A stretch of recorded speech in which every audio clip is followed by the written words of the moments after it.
নমস্কার সবাইকে আবারো একটা নতুন রেসিপিতে সবাইকে স্বাগত জানাচ্ছি। আশা করছি সবাই খুব ভালো আছেন। আজকের পর্বে আমি শেয়ার করছি স্পাইসি চিকেন কারি রেসিপি। এই চিকেন কারিটা ভাত, রুটি, লুচি, পরোটা সবকিছুর সাথে খেতে পারবেন। আজকের আমি এই চিকেন কারিটা একদম কম মশলায় আর ভিন্ন রকমের চিকেন কারি বানিয়ে দেখাবো, যার স্বাদ হবে একদম মুখে লেগে থাকার মতো। ভিডিওটা আপনারা শেষ অবধি দেখুন, আশা করব খুব ভালো লাগবে। আজকের পর্বের রেসিপি আপনাদের ভালো লেগে থাকলে লাইক করবেন, শেয়ার করবেন এবং পরবর্তী ভিডিও দেখার জন্য চ্যানেলটিকে সাবস্ক্রাইব করে অল অপশনে ক্লিক করে রাখবেন। তো চলুন দেখে নিই দুর্দান্ত স্বাদের এই স্পাইসি চিকেন কারি রেসিপি। তো কিছুই না, এখানে 1 কিলো ওজনের চিকেন খুব ভালো করে ধুয়ে পরিষ্কার করে নিয়েছি। ঠিক এই সাইজের করে আমি চিকেনগুলোকে প্রত্যেকটি পিস করে কেটে নিয়েছি। এখন চিকেনটা ম্যারিনেটের জন্য প্রথমেই দিয়ে দেব 1 চা চামচ আদা রসুনের বাটা, কয়েকটা টমেটো কুচি দিয়ে দিলাম, আর দুটো মিডিয়াম সাইজের পেঁয়াজ কুচি একদম পাতলা করে কেটে রেখেছিলাম, সেটাকে এখন দিয়ে দিচ্ছি। তো এবারে দিচ্ছি 1 চা চামচ লঙ্কার গুঁড়ো, স্বাদ মতো লবণ, হাফ চা চামচ হলুদের গুঁড়ো, হাফ চা চামচ গরম মশলার গুঁড়ো। এবার 2 চামচের মতন সর্ষের তেল দিয়ে ভালো করে চিকেনটাকে ম্যারিনেট করে নেব।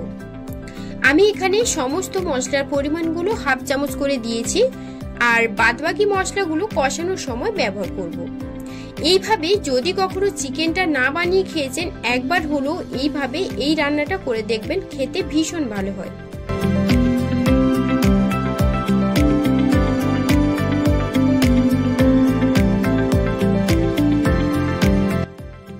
চিকেনটা ম্যারিনেট হয়ে গেলে আমি 30 মিনিটের জন্য ঢাকা দিয়ে রেখে দেব। এবারে চিকেন এর আলুটা ভাজার জন্য বেশ কিছুটা পরিমাণে তেল দিয়ে দিলাম। তেলটা দেওয়ার পর তেল খুব ভালো করে গরম হয়ে গেলে এখন আমি আলুগুলোকে তেলের মধ্যে দিয়ে দেব।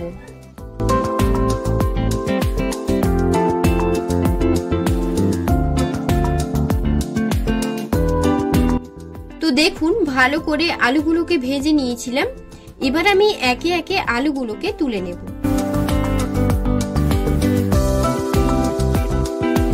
এবারে 30 মিনিট পর ঢাকনাটা খুলে নিয়েছি, আর ওই তেলে দিয়ে দেব বাদবাকি সমস্ত মশলা। তো তার জন্য প্রথমেই দিয়ে দেব পেঁয়াজ কুচি। পেঁয়াজ দেওয়ার পর ভালো করে পেঁয়াজটাকে ভেজে নিতে হবে, যাতে পেঁয়াজের কাঁচা গন্ধটা খুব ভালোভাবে চলে যায়। তো পেঁয়াজটা ভালো করে এখন ভেজে নিচ্ছি।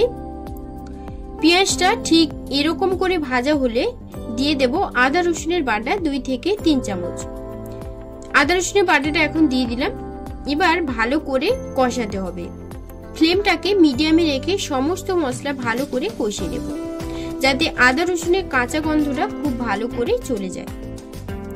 এবার টমেটো কুচি দিয়ে দিলাম, সামান্য লবণ দিয়ে দিলাম, এতে করে টমেটোটা খুব তাড়াতাড়ি গলে যাবে।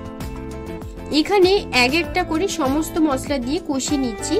আপনারা চাইলে একে একে বা একেবারে দিয়েও কিন্তু কষিয়ে নিতে পারেন, তবে এক এক করে মশলা দিয়ে কষালে যে কোনো রান্নার টেস্টটাই কিন্তু ভীষণ ভালো আসে। এবার 1 চা চামচের মতন লঙ্কার গুঁড়ো আর 1 চা চামচের মতন হলুদ গুঁড়ো দিয়ে মশলাটাকে ভালো করে কষিয়ে নেব। এর মধ্যে আমি সামান্য জলও দিয়ে দিচ্ছি, আর 1 চামচের মতন কাশ্মীরি লঙ্কার গুঁড়োও দিয়ে দিলাম। এবার এই সমস্ত মশলা একসাথে ভালো করে কষিয়ে নিতে হবে। ফ্লেমটাকে একদমই লোতে রেখে 5 মিনিটের মতন মশলাটাকে ভালো করে কষিয়ে নেব।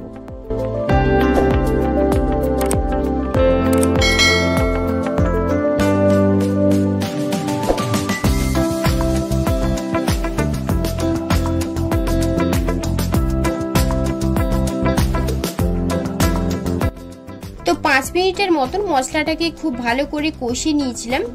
এরপর ম্যারিনেট করে রাখা চিকেনটা দিয়ে দেব। চিকেনটা দেওয়া হয়ে গেলে ভালো করে কষাতে হবে। আচ্ছা, এখানে একটি কথা আপনাদের বলে রাখি, চিকেন দেওয়ার প্রথম 5 মিনিট গ্যাসের আঁচটা একদমই হাইতে রাখতে হবে, আর চিকেনটাকে অনবরত নাড়াচাড়া করতে হবে। সেক্ষেত্রে চিকেনের এক্সট্রা যে জলটা থাকে সেটা কিন্তু ভালোভাবে শুকিয়ে যাবে। তারপর 5 মিনিট পর ফ্লেমটাকে লো টু মিডিয়ামে রেখে ঢাকা দিয়ে দিয়ে কষিয়ে নেব। তার আগে চিকেনের মধ্যে ভেজে রাখা আলুগুলোকে দিয়ে দেব।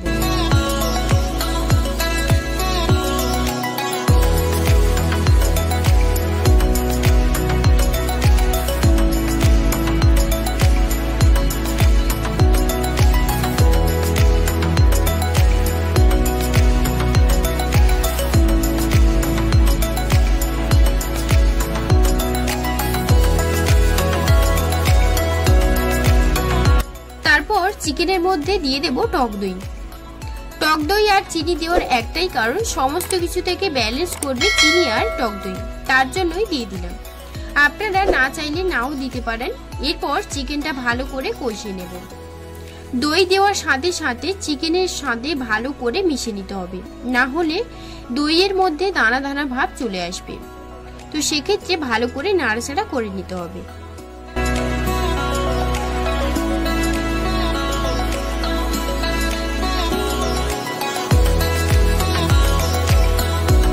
এবার ঢাকা দিয়ে রেখে দেবো প্রায় 10 মিনিটের জন্য, আর ফ্লেমটাকে একদমই লোতে রেখে 10 মিনিটের জন্য ঢাকা দিয়ে রেখে দেব।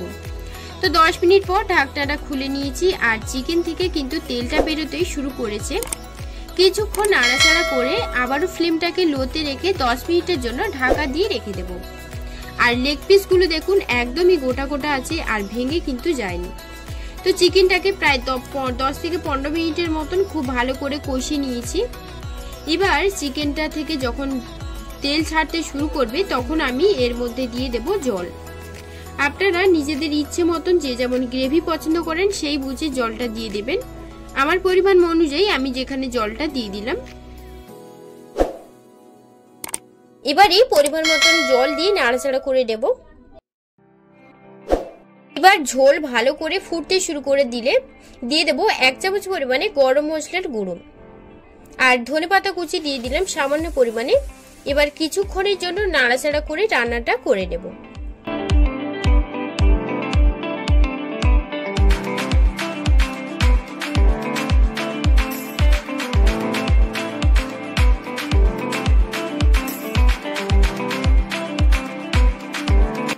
তারপর গ্যাস অফ করে একটি সার্ভিং বোলে নিয়ে নেব। আলু দিয়ে মুরগির মাংসের ঝোল কিন্তু আমার একদম রেডি হয়ে গেছে। তাহলে বন্ধুরা আপনারা দেখেই নিলেন তো আমি কিভাবে আলু দিয়ে মুরগির মাংসের ঝোল বাড়িতে বানিয়ে থাকি। আশা করব আজকের পর্বের রেসিপি আপনাদের খুব ভালো লাগবে। আজকের পর্বের রেসিপি ভালো লাগলে লাইক করবেন, শেয়ার করবেন এবং চ্যানেলটিকে সাবস্ক্রাইব করে রাখার জন্য আপনাদের কাছে অনুরোধ রইল। আজকের রেসিপি যদি ভালো লেগে থাকে তাহলে অবশ্যই বাড়িতে বানাবেন এবং সেটাও কিন্তু আমাকে কমেন্টে জানাবেন। আজকের মতো ভিডিওটা এই পর্যন্ত। আপনারা সবাই খুব ভালো থাকবেন, সুস্থ থাকবেন।